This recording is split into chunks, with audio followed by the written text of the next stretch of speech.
Amen. Ladies and gentlemen, I want to welcome you in this service of my preaching.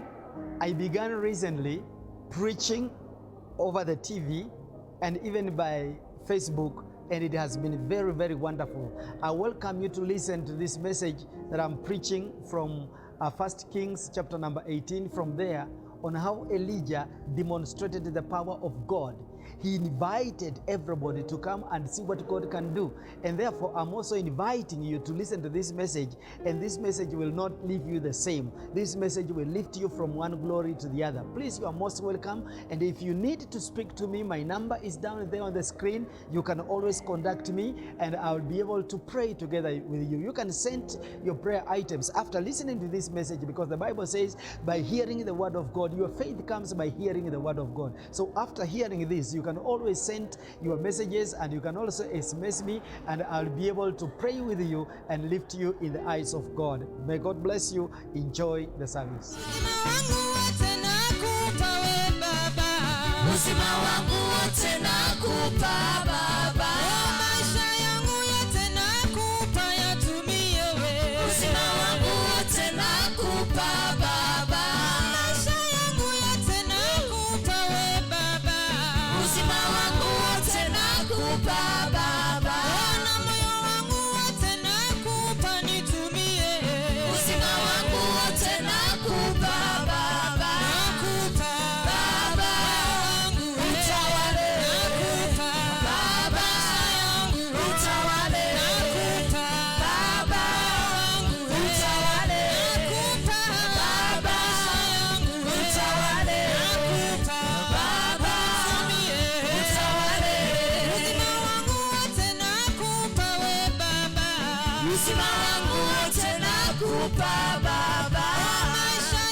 Hallelujah.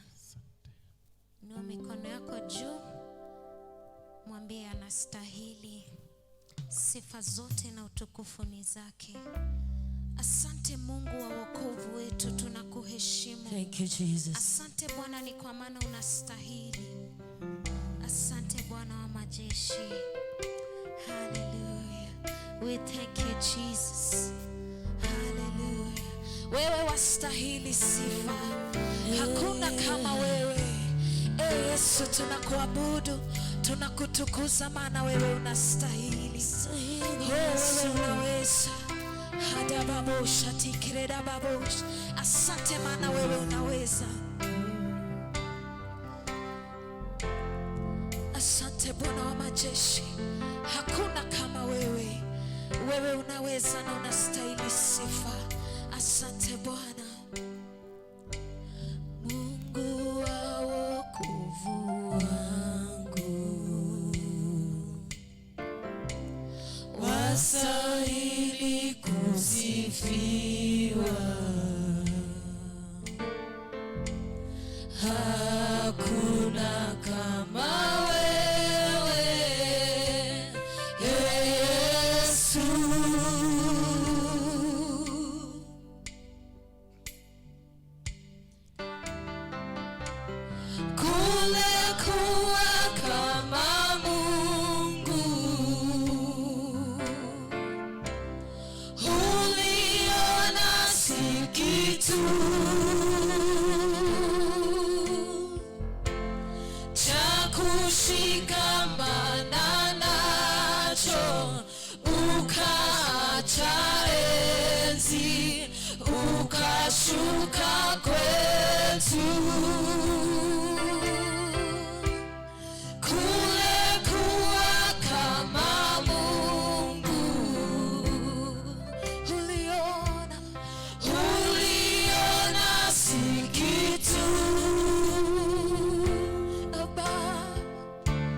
cha kushikamana nacho, ukashuka kwetu kutukomboa.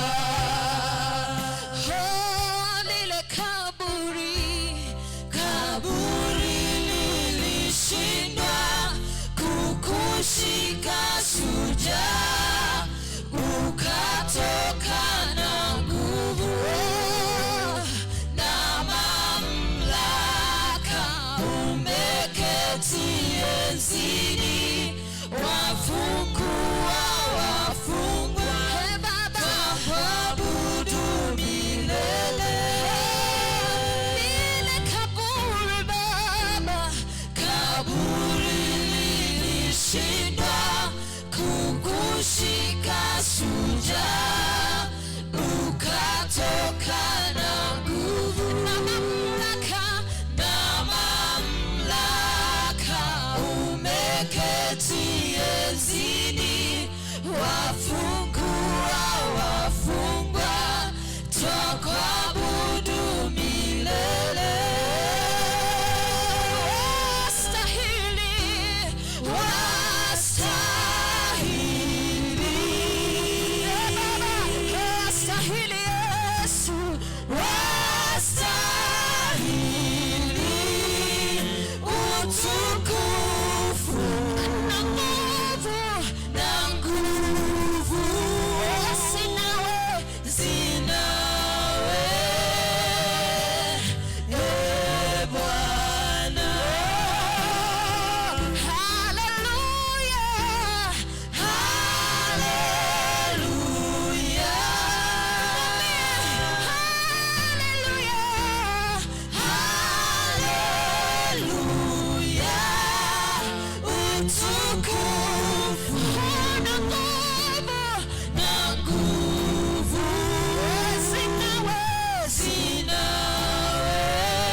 Naweza keti katika uwepo wa Bwana asubuhi ya leo.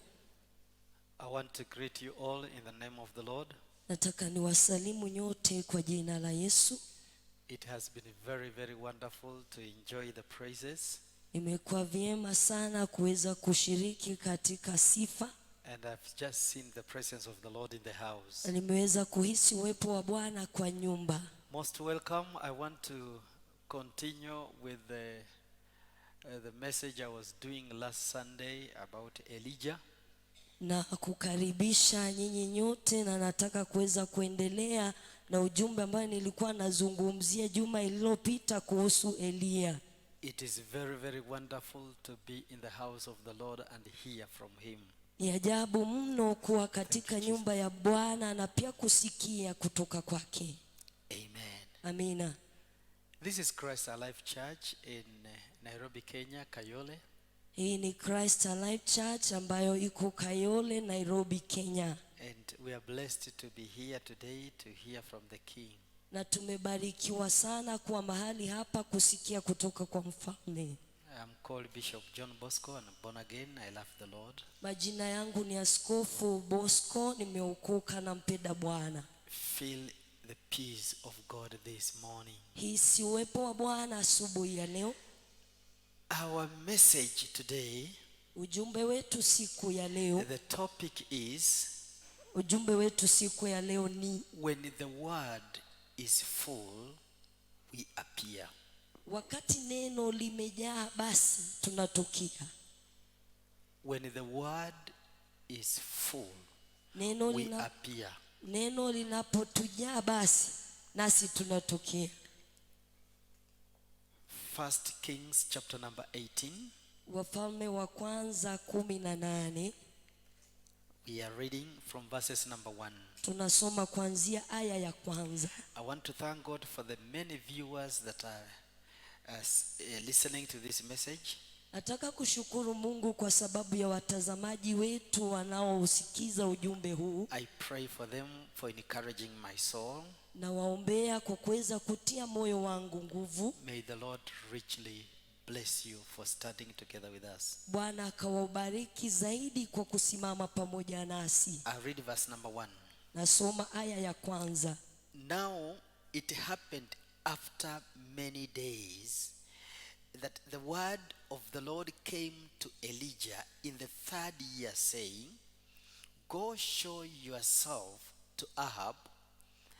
I will send rain on the face of the earth. Napo ikamjia kwa siku ya tatu, akaweza kuzungumza na akasema ya kwamba aenda umwambie Ahabu ya kwamba siku ya tatu mvua itaweza kunyesha katika dunia.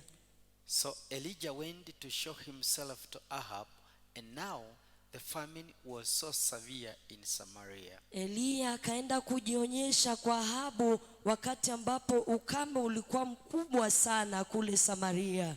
Allow me to repeat number 1 again. Niruhusu niweze kusoma aya ya kwanza. Now it happened after many days Sasa ikatendeka baada ya siku nyingi that the word of God came to Elijah in the 3rd year, saying, neno la Bwana likamjia Elia katika mwaka wa tatu likisema, Go show yourself to Ahab, enda ujionyeshe kwa Ahabu, and I will send rain on the face of the earth. na nitaachilia mvua katika ulimwengu. Let's pray. Wacha tuombe.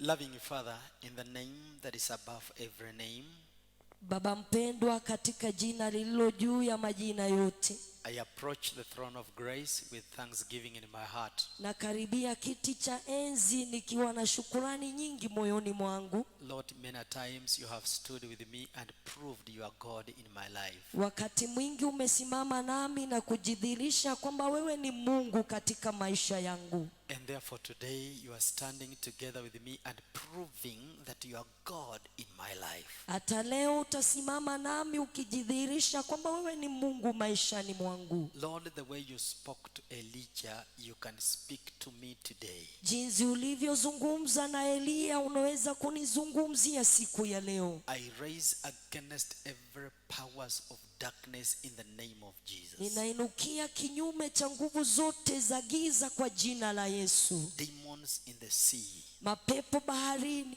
demons in the air, mapepo angani, demons on dry land mapepo katika nchi kavu, that have been assigned by the devil to interfere in this meeting. ambaye amewekwa kando na shetani kuweza kuharibu mkutano huu. Now I exercise the power and the anointing you have given me to destroy every plans of the enemy. Nachukua nguvu na mamlaka ambazo Bwana umenipa kuharibu nguvu zote za adui. I release your grace and release your anointing and releasing favor in the lives of people listening to me today. Naachilia neema, naachilia kibali, naachilia upako kwa watu ambao wananisikiza siku ya leo. Let this message have room in our hearts. Wacha ujumbe huu kapate nafasi katika mioyo zetu. In the name of Jesus I pray. Kwa jina la Yesu ninaomba. Amen. Amina. Somebody to celebrate Jesus this day in the name of the Lord.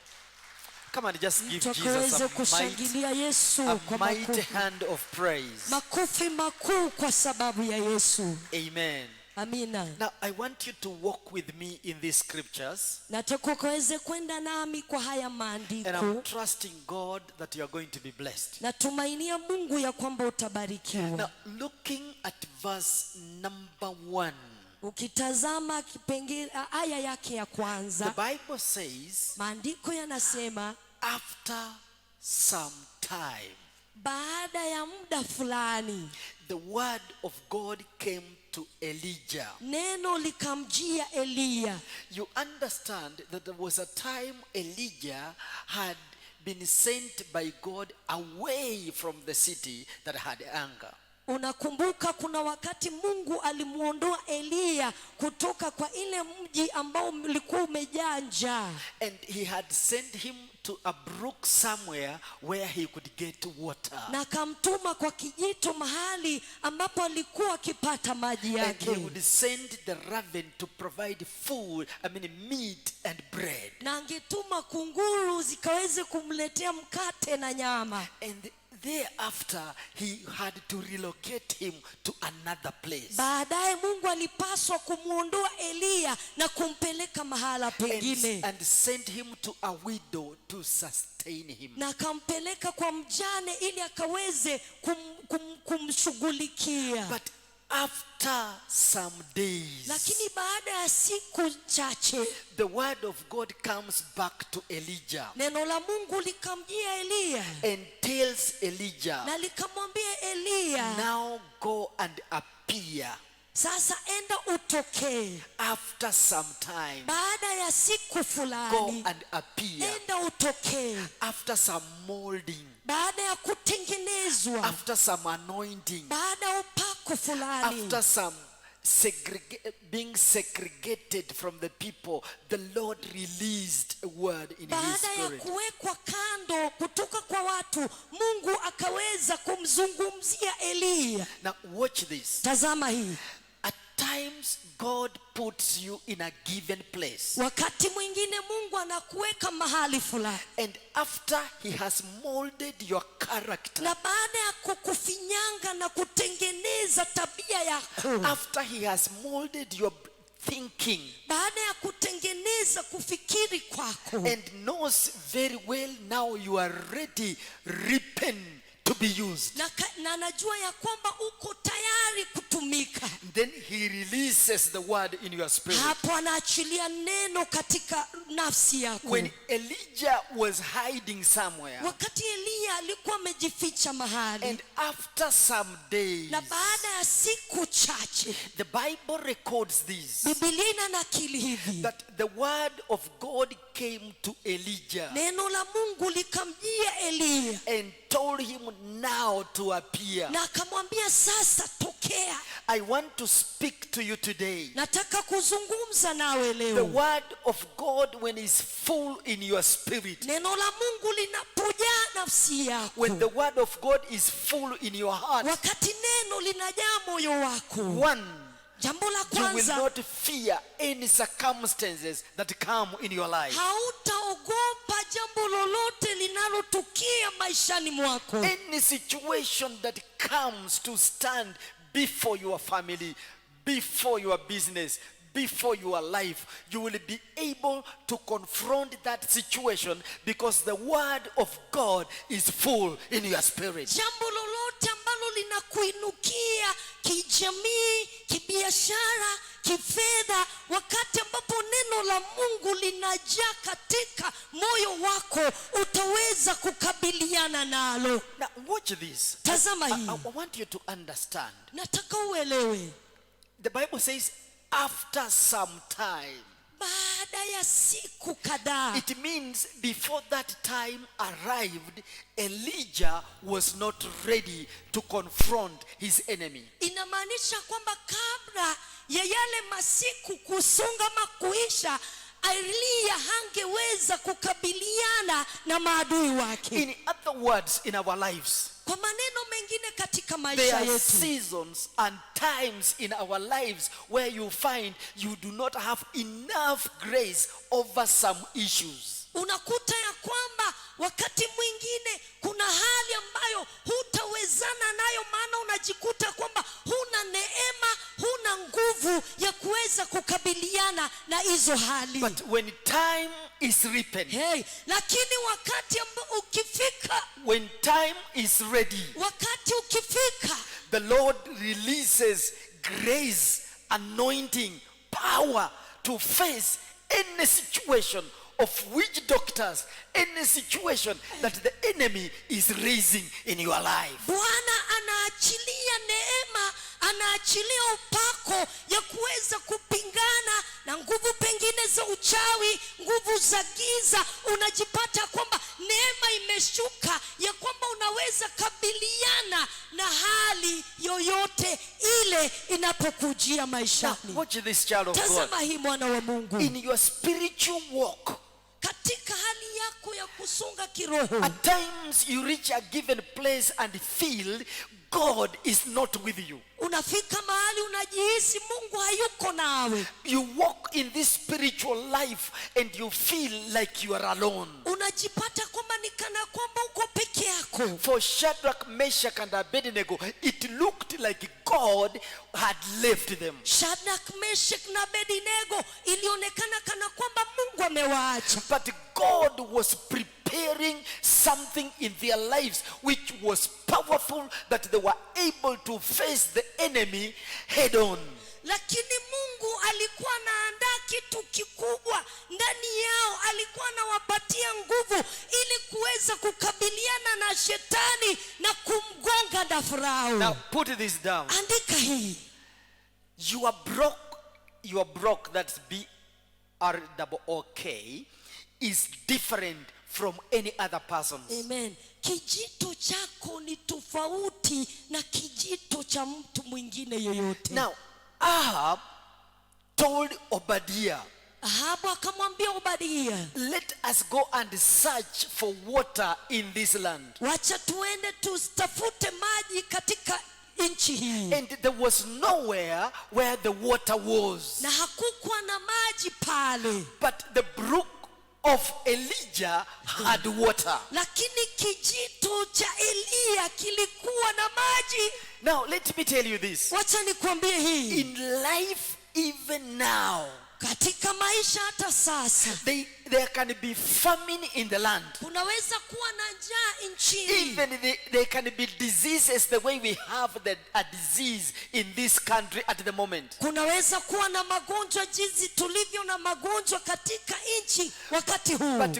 God who knows you will protect you against that disease. Lakini Mungu anayekujua atakulinda kutokana na hayo magonjwa mtu mpigie Yesu makofi. So they were moving to search for brook, or to search where water was. Walikuwa wakitembea kutafuta mahala watapata maji. But where Elijah was, he was sustained, because God knew, my servant needs water, my servant needs provision. Lakini mahali Elia alikuwa alitoshelezwa, maana Mungu wake alijua mtumishi wangu anahitaji maji, mtumishi wangu anahitaji kutumia hicho kijito cha maji. Now write this down. Andika hivi. God will hide you where your enemy cannot see you. Mungu atakuficha mahali maadui wako hawatakupata. Now let's read from verses number 10.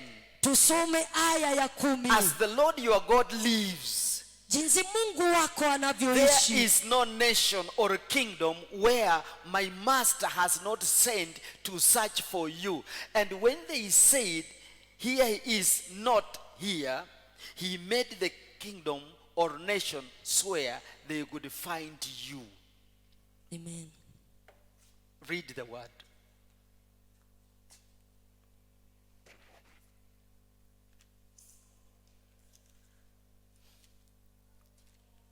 Kumi inasema hivi: kama Bwana Mungu wako aishivyo, hakuna taifa wala ufalme ambao Bwana wangu hakutuma watu wakutafute. Na waliposema hayupo, akawaapisha ule ufalme na taifa ya kwamba hawakukuona. Now watch this. This is what I'm saying. God can hide you in a place where people can search for you and they cannot find you. Mungu atakuficha mahala ambapo watu watakutafuta na hawatakuona. Here Ahab was searching for Elijah. Ahabu alikuwa akimtafuta Elia. But he was searching left and right. Alikuwa anamtafuta kushoto kulia. And he could not find na Elijah. hakumpata. I want to say to your life, or speak into your life today. Nataka nizungumze na maisha yako siku ya May leo. God hide you in this country where people cannot reach you. Wacha Mungu akufiche katika nchi hii mahala ambapo watu hawatakuona. Just the way he hid Elijah, let him hide you in this nation. Your enemies may search for you left and right, but where God is hiding you, nobody, no demon, nobody will reach you there, because God knows the position you are alone.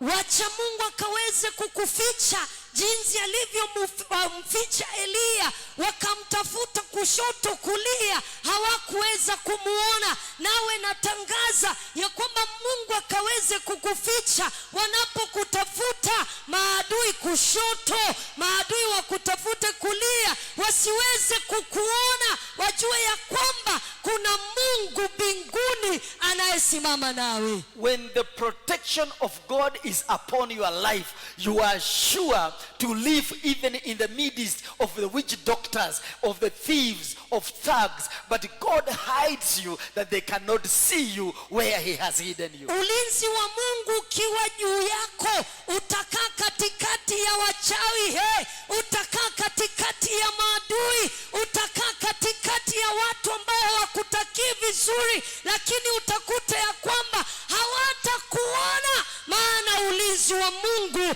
uko juu ya maisha yako. May the protection of God be upon your life. Wacha ulinzi wa Mungu uwe juu ya maisha yako. May he walk with you in every step you are making in life. Wacha Mungu atembee nawe katika hatua unaoifanya Now maishani. in verses number 13, 13 the Bible says this. Biblia inasema Please, hivi: let's go there.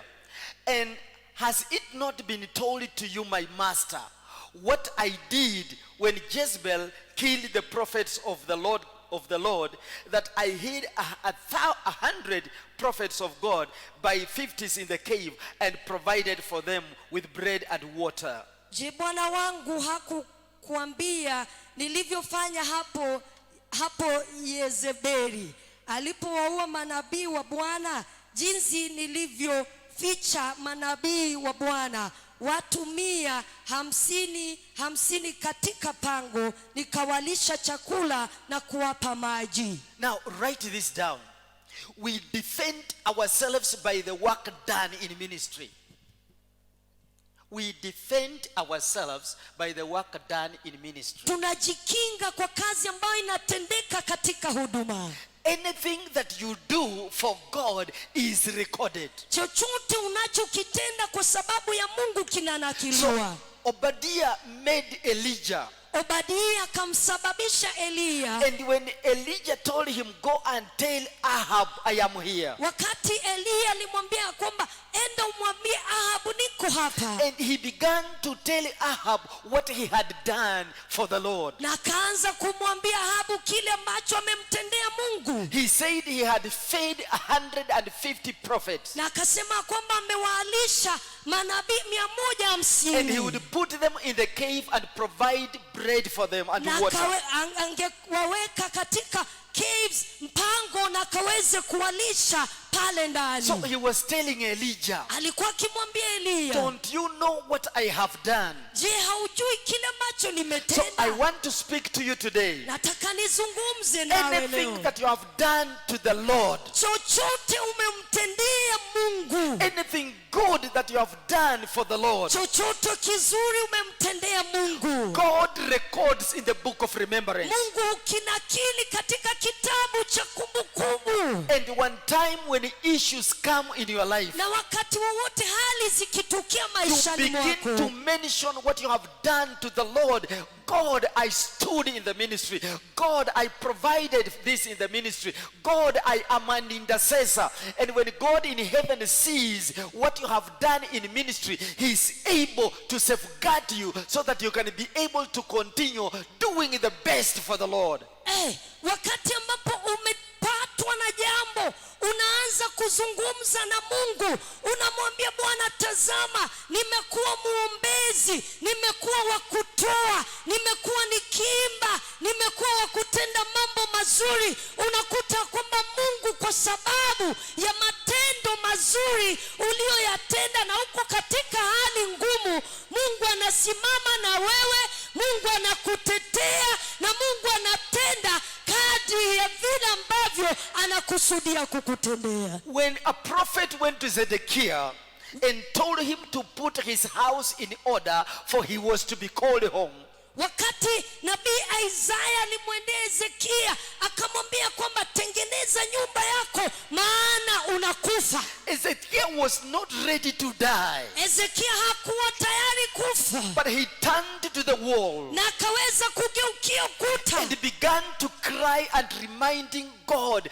all good things that he had done. na akapinduka kwa ukuta, akaanza kumwambia Mungu mazuri yote aliyoyatenda. And because of that, the Lord added him years. Na kwa sababu ya hayo Mungu akamuongeza miaka. I want you to turn to the wall and remind the Lord all good things you have done, that God may continue to add you many years on earth to live to do even a better work for the Lord. Nataka upindukie ukuta na ukakumbushe Mungu mazuri uliyoyatenda, ili Mungu akaweze kukuongezea miaka, na miaka atakayo kuongeza utende mazuri kuliko yale ambayo uliyatenda. Hallelujah. Amina. But anybody who has not done any good to the Lord cannot turn on the wall and begin to remind God the goodness, the things he has done in ministry, the intercessor he has done, even supporting the work of God. I do want to pray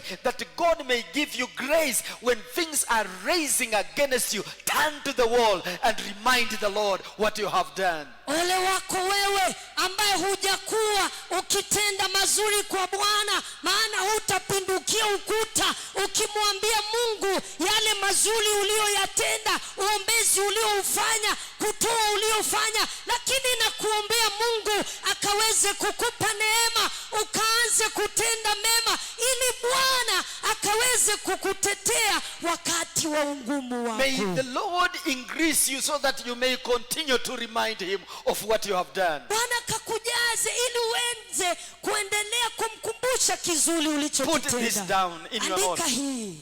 The enemy will always accuse you, but do not accept his accusation. Adui ataweza kukustaki, lakini usikubali mashtaka yake. The enemy will always accuse you, but do not accept his accusation.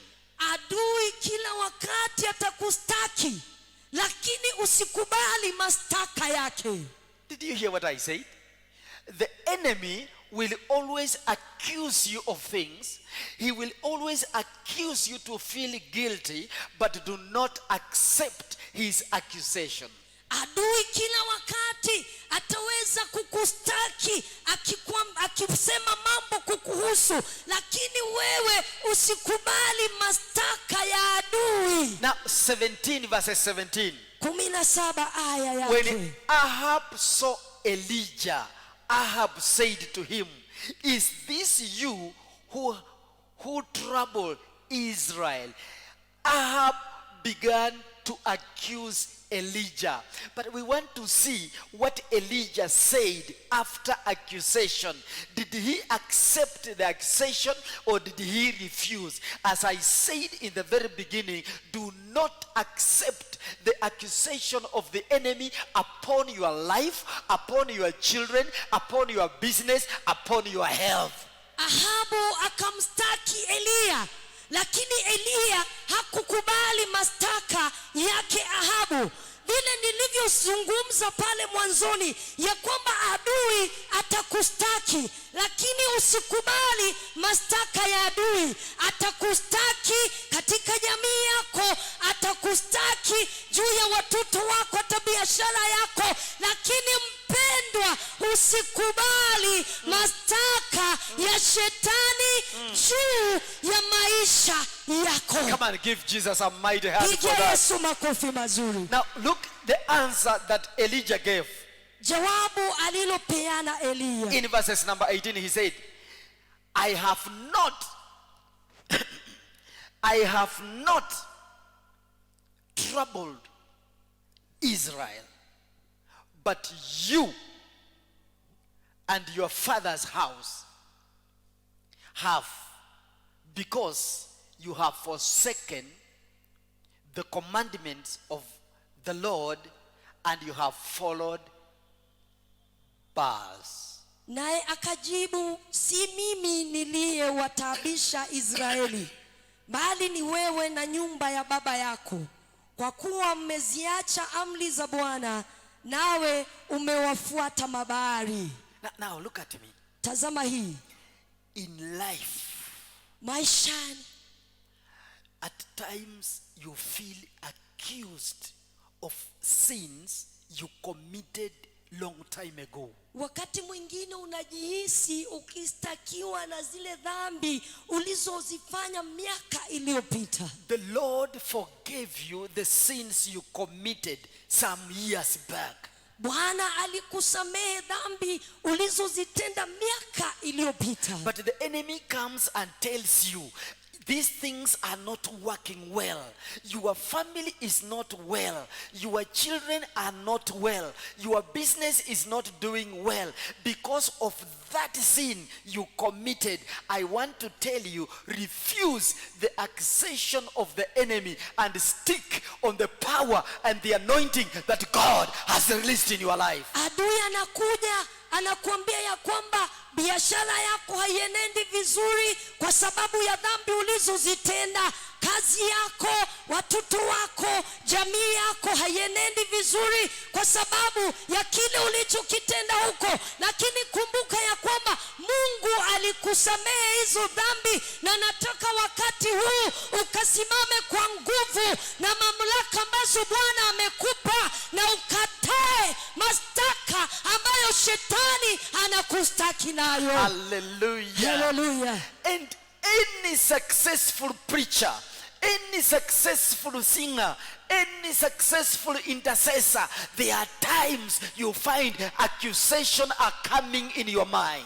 mhubiri yoyote ambaye amefaulu, muombaji ambaye amefaulu, mwimbaji yoyote ambaye amefaulu kimaisha, utakuta kwamba wakati mmoja kuna zile mastaka ambazo zinakujia katika akili zako. Now I want to speak to you as your prophet today. Nataka nizungumze kwako kama nabii. Any single accusation Mastaka waye yote raise against it in the name of Jesus. inuka kinyume chake kwa jina la Yesu. And victory and power shall come in your life every day, because you know you are stand in the Lord. Na nguvu na uwepo na upako utaweza kushukia, maana unajua sehemu yako katika Bwana. I know the enemy accuses me. Najua shetani huwa ananistaki mimi pengele. I turn around and tell the devil, Ninapindukia na kumwambia shetani, yes, I know. ndio ninajua. I am aware of what you are saying. Ninajua kile ambacho unazungumzia. But it is you,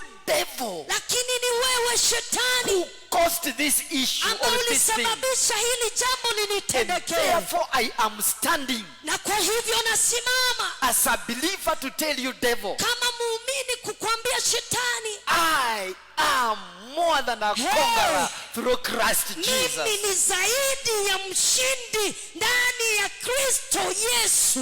Now, if you do understand, Kama unaelewa, if you really do understand kama kwa hakika the unaelewa position that God has put you sehemu ambayo Mungu amekuwekeza as a believer, kama muumini, you will always turn around utapinduka kwa kasi and point a finger na uweze to kunyosha the kidole accuser of brethren. kwa yule ambaye ni mstaki wa waumini. Now watch this. Tazama hii. Elijah told Ahab, Eliya akamwambia Ahabu, it is not me, sio mimi, it is not me sio mimi who has brought trouble. ambaye ameleta shida, It is you and your father. ni wewe na baba yako. These people don't understand what I'm saying. It is not me Sio mimi who has brought trouble in Kayole. ambaye ameleta shida Kayole, It is you, devil, with your angels. ni wewe shetani na malaika zako. It is not me Sio mimi who has brought disease in this area. ambaye ameleta magonjwa maeneo haya, It is you and your father, the devil. ni wewe na baba yako shetani. It is not me Sio mimi who has caused children in Kenya, ambaye amesababisha watoto Kenya, young girls to the tune of 400 to be pregnant. watoto ambao karibu 400 kuweza kupachikwa mimba. It is not me. Sio mimi, It is you, devil, and your angels. ni wewe shetani na malaika zako. Take your position Usimame katika sehemu yako and know what God has put in your na life. ujue kile Mungu ameweka ndani yako. The moment you understand who you are in the Hey. kingdom of God, you will not look down. You will tell the devil, it is you who is causing issues in my life.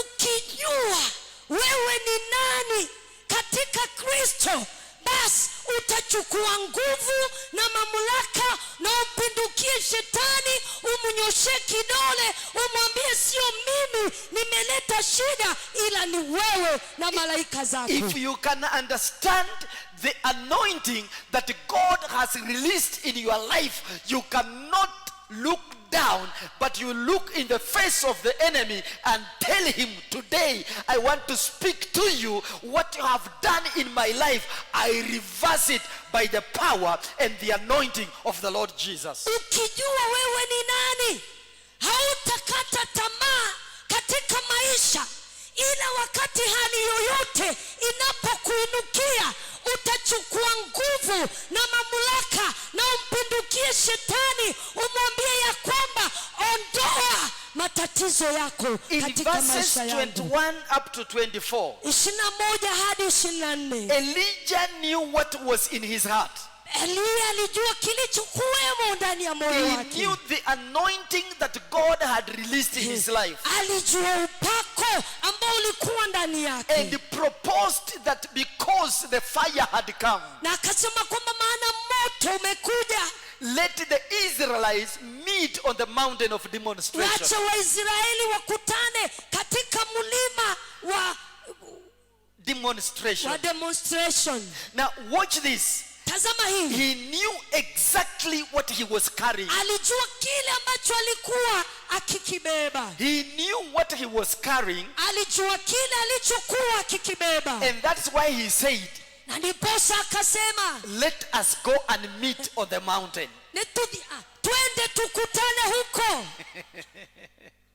He knew what was in his blood. Alijua kile kilikuwa ndani ya damu yake. He knew what was in his vein. Alijua kile ambacho kilikuwa kwa mishipa yake. He knew what was in his heart. Alijua kilichokuwa ndani ya moyo wake. If he did not know what was in his heart, kama hangelijua kilichokuwa ndani he ya could moyo not wake, propose hangesema and tell Ahab na kumwambia Ahabu, that tell the children of Israel mwambie wana wa Israeli for us to meet on the mountain. tukutane mlimani. If you know what you are carrying, Ukijua kile ambacho umebeba, if you know the anointing that is moving in your veins, ukijua upako unatembea katika mishipa yako, if you know the grace that God is releasing in your life, ukijua neema ambayo Mungu anaachilia maishani mwako, if you know it, you will always tell the enemy, ukijua basi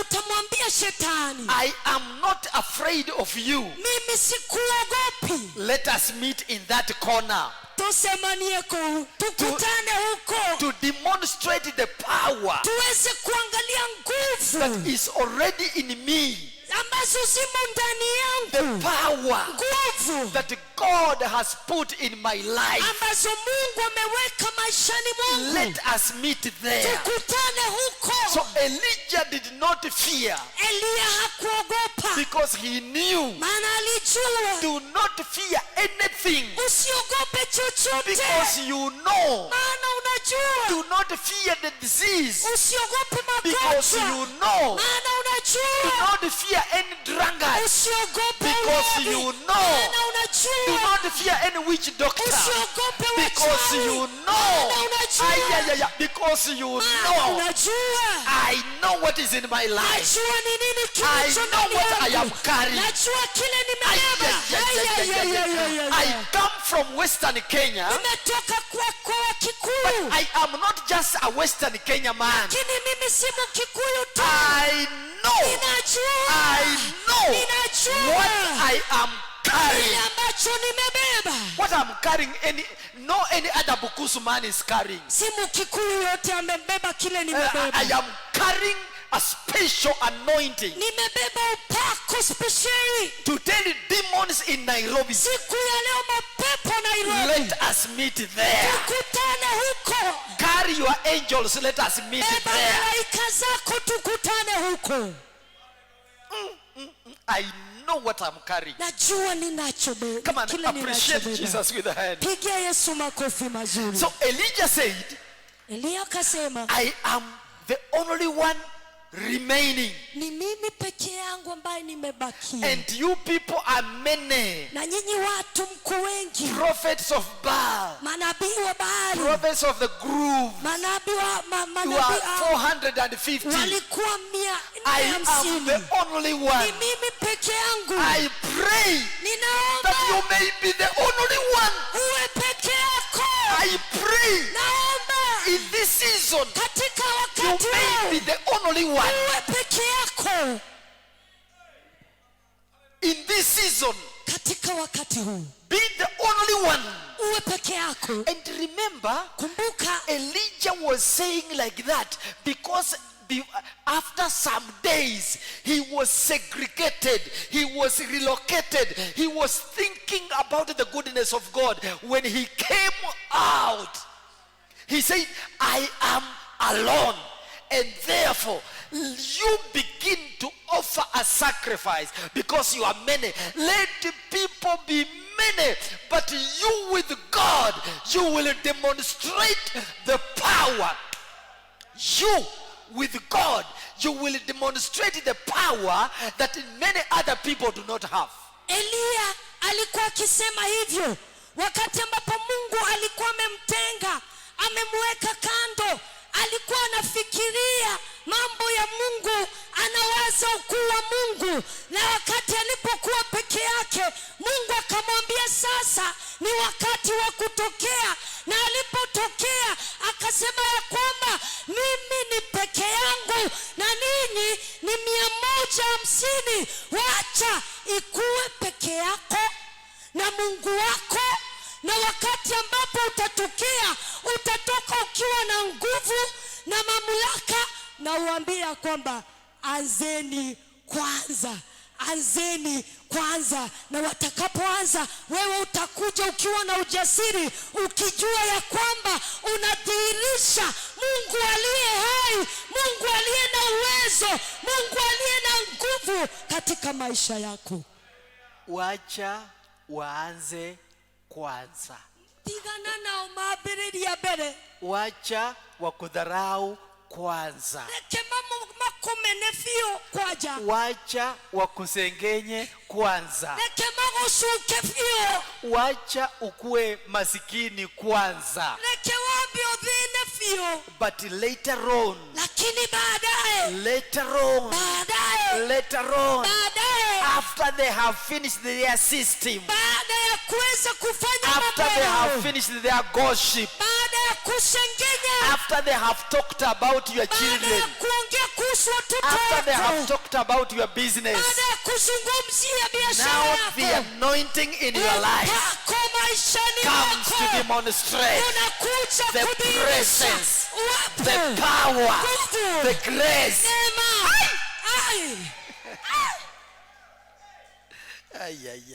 I am preaching to myself. Now, write this down. Andika hii chini.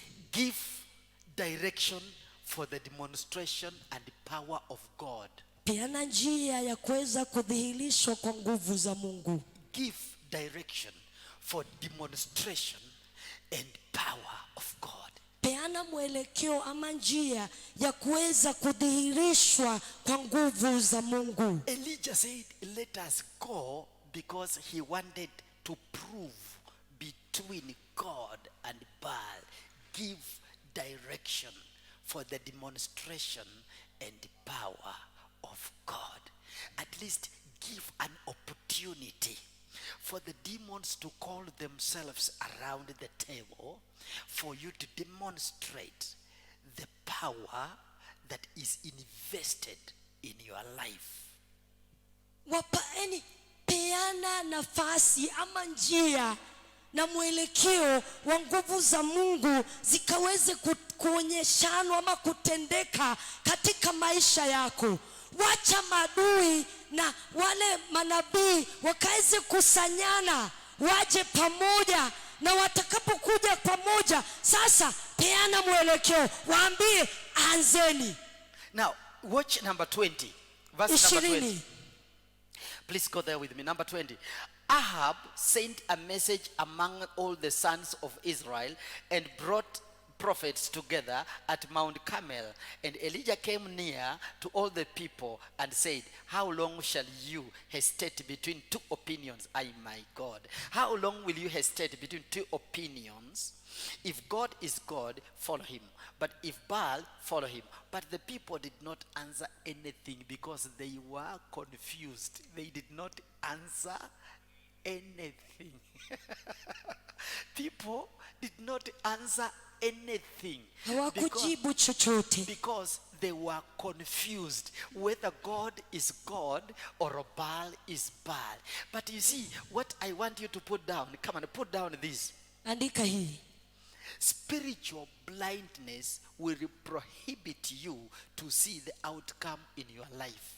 Upofu wa kiroho utakuzuia kuona matukio maishani mwako. Spiritual blindness will prohibit you to see the outcome in your life. Upofu wa kiroho utakuzuia wewe kuona matukio mazuri maishani mwako. Now look at me.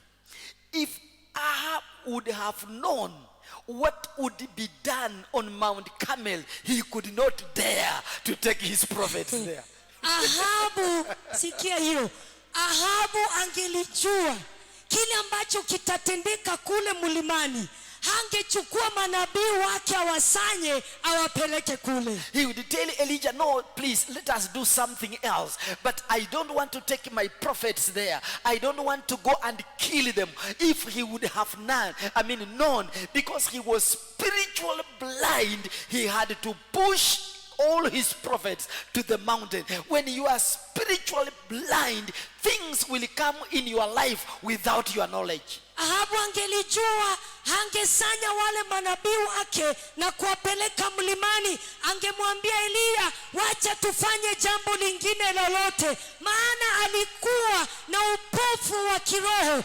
Ukiwa kipofu wa kiroho, kuna mambo huwa yanatendeka bila wewe kujua. So when you are spiritually alert, even when things are about to come in a country like this one, God will alert you in advance to pray against it. Wakati ambapo umeamushwa kiroho, unakuta kwamba hali zitatukia katika nchi na Mungu atakuzungumzia ukaweze kusimama na kuomba kwa sababu ya hali hiyo. I do pray in the name of Jesus Nataka kuomba kwa jina la that you Yesu, may be spiritual alert, ya kwamba tukawe na uamusho wa kiroho, that nothing will come in our way, jambo lolote lisikuje maishani nothing will mwetu, come to our children, lisikuje katika maisha ya nothing will watoto come in wetu, our environment katika maeneo yetu, without our knowledge. bila sisi kujua. I pray you open up your spiritual eyes. Naomba ya kwamba ukafungue macho yako ya ndani. Nothing will happen to you without your knowledge. Anyhow, miraculously, without you knowing, things begin to unveil to you. You reach a given point and say, how did I know this? It is because you are spiritual alert. Utakuta ya kwamba wakati ambapo macho yako ya ndani yamefunguka, mambo yatatukia na Mungu anakuambia, na utakuta kimiujiza unaepuka kwa hali ambayo ni ngumu. Kwa nini? Kwa sababu wewe una uamusho wa kiroho. Write this down. Andika hii. If you have confidence in the Lord, you will always tell people to come near you. Kama una ujasiri ama unamtumainia Mungu, utawaambia watu waje karibu nawe. If you have confidence in the Lord, ukiwa na ujasiri kwa Bwana, you will always tell people to come closer to you because you have confidence in whom you believe. utawaambia watu wasonge karibu nawe, maana unamwamini yule ambaye ni mkuu. Now Elijah told people to come closer after repairing the altar. Eliya akawaambia watu wamsongee baada ya kutengeneza madhabahu. He knew the confidence he had in the Lord. Alijua ujasiri aliokuwa nao ndani ya And the Bwana. confidence he had in the Lord was mighty. Na ujasiri aliokuwa nao ndani ya Bwana So ulikuwa he mkuu. told people Akawaita to watu come closer. wakuje And karibu, he repaired the broken altar. na akatengeneza madhabahu yaliyokuwa yameharibiwa. Repairing anything that has broken in your life releases a miracle in your life. Kutengeneza chochote ambacho kimevunjika maishani mwako huwa kinaleta baraka katika maisha Please yako. put that down. Andika hiyo. Repairing anything that has broken in your life releases a miracle in your life. Wakati ambapo unatengeneza kile ambacho kimevunjika katika maisha yako, basi kunakuwa na nafasi ya kuachiliwa kwa baraka juu ya maisha yako. Elijah could not offer a sacrifice on an altar that was broken. Eliya hangetoa dhabihu kwa madhabahu yaliyokuwa yameharibika. He repaired the altar Akatengeneza madhabahu kwanza, and put the wood in order. na akaweka kuni kama ziko sawa. Please put this down. Andika hii. When you put everything in order, before you write that, Elijah put the wood in order that is supposed to be. Now, after putting the wood in order is when he put the sacrifice on the wood. Now, write this. When you put things in order in your life, God will release provision in your life. Wakati Eliya aliposanya watu, akaweka kuni vile ambavyo zilipaswa kuwekwa. Baadaye akawekelea dhabihu, na pale ndipo akaweza kumuita Mungu. Nawe utakapoweka maisha yako vile sawasawa inavyotakikana, kuna upaji katika maisha yako, kutakuwa na baraka katika maisha yako. He put the wood in order and then he cut the bulk in pieces and put on the wood that is in order. Akaweka kuni sawasawa vile ambavyo zilipaswa kuwa, akachukua dhabihu, akakata vipande na akawekelea juu ya zile kuni zilizokuwa zimepangwa vizuri. Please write this down. Andika hii. Do what others don't do. Amen. Fanya kile mwenzako hafanyi. Do what others don't do. Fanya vile wengine hawafanyi. I want to give you a scripture for that. Nataka nikupe andiko kwa sababu ya hiyo. Do what others don't do. Fanya kile ambacho wengine hawafanyi. Do what others don't do. Fanya vile wengine hawafanyi. Elijah, after the prophets of Baal had prayed and called upon their God and nothing happened, Elijah came to do what those other people did not do. Eliya, wakati manabii wa Baali aliwapatia nafasi, wakaomba, wakalia, hakuna kilichokitendeka, basi kawa ni wakati wa Eliya, na alipokuja akatenda kile wengine hawakutenda. He poured water all over, and normally water extinguishes fire. Akamwaga maji kila mahali, na kwa hali ya kawaida moto huo unazima mahali ambapo kuna maji. The prophets of Baal knew water extinguishes fire, so they could not make a mistake of pouring water there. But Elijah comes. Elijah had a purpose, which I am going to tell you. The purpose why he poured water. So when you do something, you have a purpose. When you raise up over a situation, you have a purpose. When you tell the demons to come in a corner for you to demonstrate the power of God, you have a purpose. Come on. Maadui ama wale manabii wa Baali hawangefanya makosa ya kuweza kumwaga maji hata kidogo ili moto wao usiweze kuzima, lakini Eliya alijua kile alichokuwa akitenda. Wacha nikwambie, wakati wowote unapofanya kitu, fanya ukiwa na lengo. Aliita watu wake akiwa na lengo, akatengeneza madhabahu akiwa na lengo, akaweka kuni sawasawa akiwa na lengo, akakatakata zile dhabihu akiwa na lengo. Come on, give God a hand of praise. Pigia Yesu makofi mazuri. This is a powerful message. Huu ni Now, ujumbe watch mzuri. this. Watch this. Watch this. Look at me. Tazame.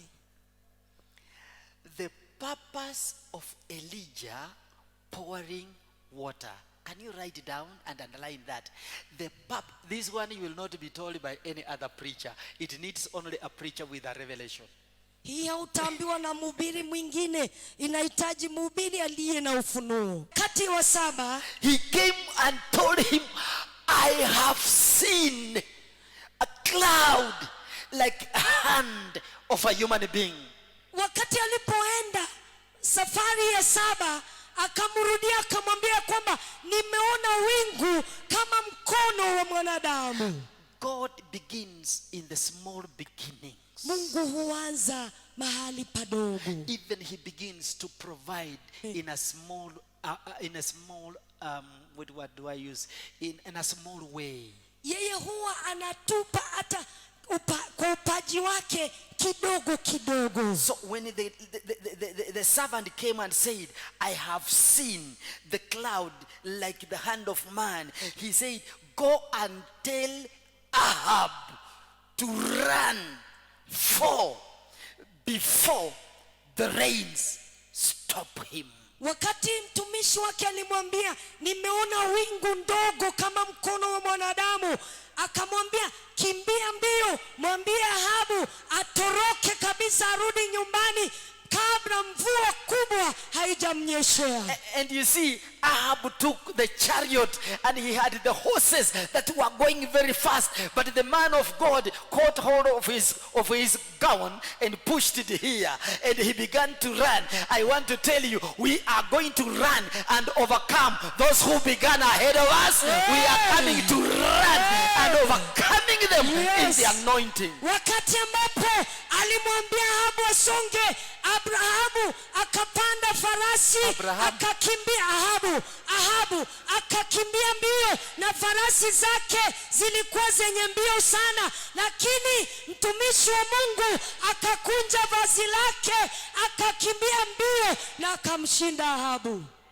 I want to tell you now, there is a time of raising up our clothes and running to overtake those who think they went ahead of us. God is a God. Is not a God of respect of a person, but he's going to lift us to a stage, to a point where we are going to move in supersonic speed to overtake those who went ahead of us. I am not worried of what is happening in my life. I am coming again.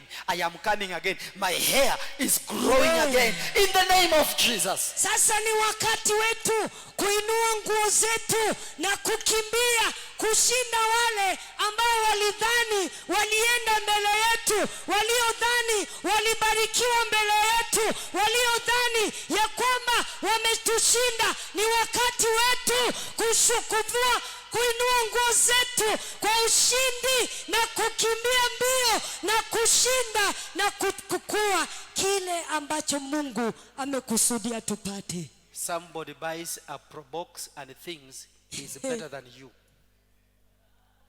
Mtu ananunua Pro Box, anadhani kwa sababu wewe unatembea miguu yeye ni bora kukushinda. And he doesn't understand the God who gave him a Pro Box, he will give you also yours.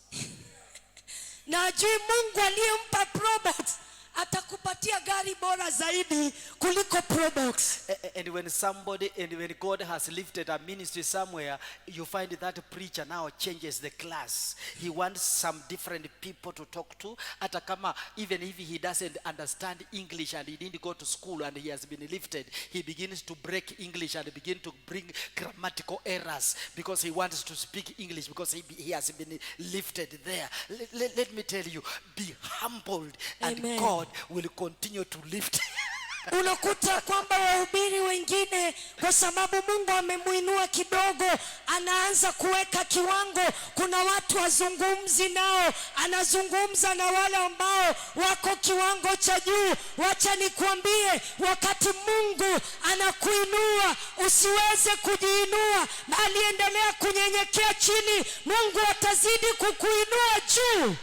And you see, they begin to speak English even when they don't know. Na wanazungumza Kiingereza hata kama hawakimanyi. Even if they don't know, they think when you speak in Kiswahili, that is of a different class. So they want to speak in English and make a lot of grammatical errors. And when they make a lot of grammatical errors, they hurt us so much because we know this is pride. It is not the anointing from God.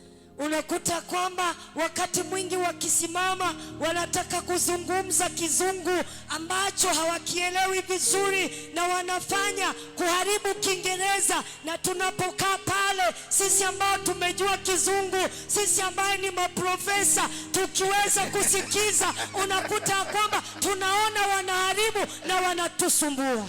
Amen. Amen. I'm done. Nimaliza. Let's stand and worship the Lord. Tusimame tumwabudu Bwana. Praise the Lord, child of God. I want to thank God for you and the call that God has put in your life. I have been preaching about Elijah and what Elijah did and what God did in the life of Elijah. Last Sunday I shared about it, and today I've shared in the book of 1 Kings chapter number 18. Next Sunday I will be finishing about Elijah, and I am praying that the grace of God that is sufficient upon your life, as you follow up these preachings that I'm doing, I'm very sure you will be blessed. You will never remain the same. And as the Lord lifts us from one glory to the other, we are going to conquer in this life and the life to come. If Elijah was used, you can be used also. If Elijah also demonstrated the power of the Lord God, you can also demonstrate the power of God as these messages are continuing.